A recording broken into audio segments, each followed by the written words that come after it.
The Georgia defense had their hands full trying to stop Jalen Milroe last weekend, but they've got a much easier test in front of them this weekend with the Auburn Tigers coming to town. Their quarterback, Payton Thorne, has not been very good this year. I think that's, as easy as I can say it. He's been bad, and we're going to talk about Payton Thorne in this video and Kirby Smart's comments on Payton Thorne. Of course, he had a lot to say about the Auburn Tigers and their quarterback situation this weekend, or earlier this week. Of course, you can read all of that over on Dog Post for free, by the way. So read every word that Kirby Smart had to say on Monday. But here's what he had to say about Auburn's struggling quarterback, Payton Thorne. He said, "I think the guy's a really good football player and a really good athlete. Whatever noise or criticism they get from people, I don't respond to that because I watch what's on tape. He played really well against us last year. The 3 games that I've seen him play this year, he's done a tremendous job of knowing when to go with his feet and when to make throws and decision-making. He's a really good quarterback. That's a good athlete, which when you have that combination along with the skill players they have, it becomes hard to defend." Now, I don't think Payton Thorne is a good quarterback, even though Kirby Smart, I guess, thinks so, but he is a good athlete. He rushed for about 92 yards on Georgia last year, but he wasn't very good through the air. He was 10 of 19, I believe, last year against the Dogs. 82 yards, 1 interception. Just not good.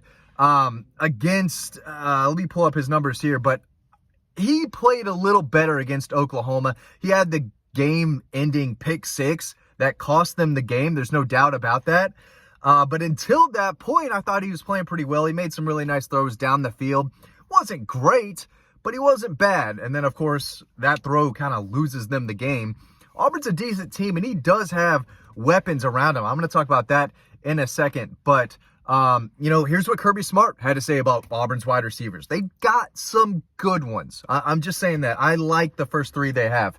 Kirby said they're fast, they're athletic, they've got great size. He said, they were phenomenal players coming out of high school, and they have special attributes in terms of ball skills, playmaking ability, speed, dynamic receivers. You want to catch them while they're young. You want to catch them when they're early in the season, not as they're getting seasoned vets in the SEC. You can see these guys growing up on tape as they make more and more plays." He's talking about freshman Cam Coleman. Cam Coleman, I think is his name.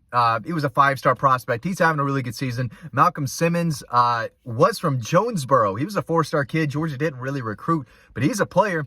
And then Keandre Lambert, I think is the kid's name. Georgia offered him. He was a 4-star from Virginia. I believe went to Penn State. Now he's at Auburn. He had a really nice game against Oklahoma. Jarquez Hunter is a good back, tough back. And Payton Thorne can run. So Georgia can't sleepwalk through this game. Their defense, they're going to look to have a big comeback game, especially, after playing horrible, especially in that first half against Jalen Milroe. The defense stepped it up. They started playing, tighter coverage, started tackling a little better in that second half. But that was Jalen Milroe. Again, Payton Thorne does bring a somewhat of, speed and athleticism. And he did make some throws against Oklahoma where you're okay, that was a nice throw. This kid can play a little bit. But the decision-making just really hasn't been there. So far, I think he's thrown 10 touchdowns, 7 interceptions. I had the numbers in front of me, but I don't have Wi-Fi right now in the car, so I can't get the page to load up. But he's not been good. But I will say I think he might be good enough to keep Auburn in the game if he does take care of the football. And the staff makes it easier for them. Hugh Freeze is a decent coach offensively, but it has not looked good this year, basically because he doesn't have a quarterback who can throw the ball consistently. He can run a little bit and move, but he's just not a consistent passer, and that's going to be really tough going against a Georgia defense that's going to be pissed off. They're going to be playing hungry. They're going to be playing with a chip on their shoulder.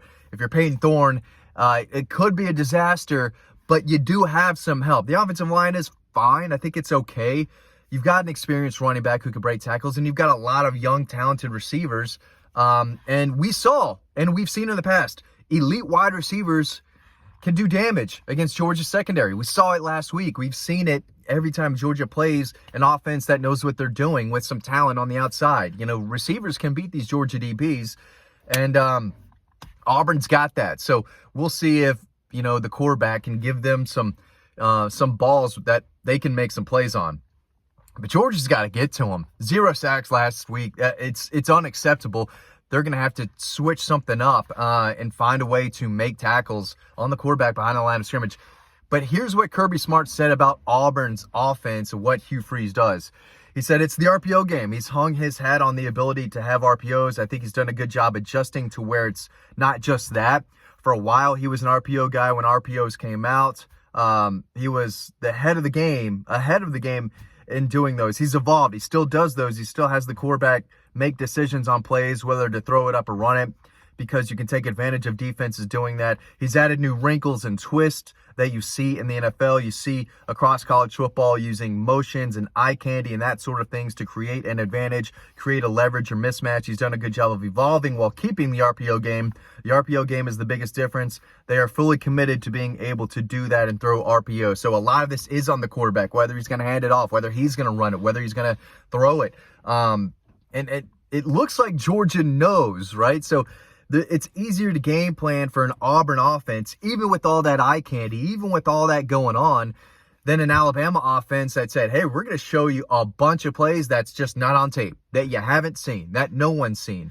And they were very good, very effective against Georgia in that first half, because Georgia was like, what is this? We haven't seen this look. It took them a while to get adjusted so they could take the right angles to the ball carrier and, have better eye discipline on what's going on.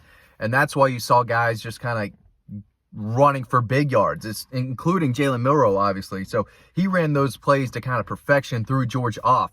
Auburn, you know kind of what you're going to get. You know what they want to do to get their best players involved. And they just don't have the quarterback right now to take that offense where it needs to go. Hugh Freeze doesn't have his guy, and that's why they're going to lose in Athens. I think they could keep this close if Auburn's defense steps up and makes some stops. They did not tackle well at all against Oklahoma. They've got to be more physical there, or else Georgia should be able to pick up that run game. And I think they want to get back to that. They showed that when they do let it rip down the field, that they can make some plays when they do try to push the ball down the field. We saw that throughout the second half against Alabama. But they had to go away from the run a little too quick because they got down 28. Against Auburn, I do think that, especially with Auburn wanting to run the ball and be physical and work that clock, Georgia doesn't want to be too explosive because you want to keep the defense rested on the bench. They want to get this running game going and establish the run in the trenches. But Payton Thorne has been rough. I think it was like 14 for 24 against Arkansas. He was bad against Cal. The bookworms out in Cal Berkeley, who knows what they're studying over there, but they came across the country, beat Auburn at home because Payton Thorne was a disaster. Now, it does look like he got a little bit better from that game to the Arkansas game, even though he still wasn't great. And he got a little bit better from Arkansas to Oklahoma. They haven't played on the road yet. They've played 4 games, in their own stadium, and they're 1-3. What are they? They might be 2-3. I don't even know. They lost to Cal. They lost to Arkansas. They lost to Oklahoma. They beat the School of the Blind, right? In somewhere. I don't even know. Arkansas State, Alabama, A&M Tech. It doesn't matter. This guy's not good enough to beat the Dogs. That's what I'm trying to say. Now he's got to play his best. He's got to make some big-time throws on third down with guys coming after him. I don't think his offensive line is good enough to keep him up like Alabama's was. But the kid can run. We saw that last year. He is a good athlete. He's got an occasional flashy arm talent. Occasionally, he can throw a nice ball deep down the field. But for the most part, he doesn't play the position well against any quality defense. And while I do think he is slowly improving his game, I think it's just going to be a real tough time for Auburn. But he's got to play his best, make some great balls to allow his playmakers to make some plays. Because, again, good receivers, and I don't know how good these guys are compared to Georgia's defensive backs, who they're going to be playing with a chip on their shoulder as well. It was not a great look for Dalen Everett against Ryan Williams. It was not a good look for Julian Humphrey. Malachi Starks had Ryan Williams catch a big pass on him. KJ Bolden got turned around. All that can be improved upon, and I don't think Cam Coleman is going to do that to this defense. There's some big-time problems if they let Auburn's receivers, talented but young, have a big game in Athens. I have a hard time seeing that happen. I don't think Payton Thorne is good enough to beat the Dogs, but he's not completely awful. He's bad. He's not completely awful. But we'll see. Georgia still has to bring their A game, or else this could be a close game. Thanks for watching. Hope you learned something. You can read all about this and more over on the website for free, so make sure you do that. Thanks for watching, and I'll see you on the website.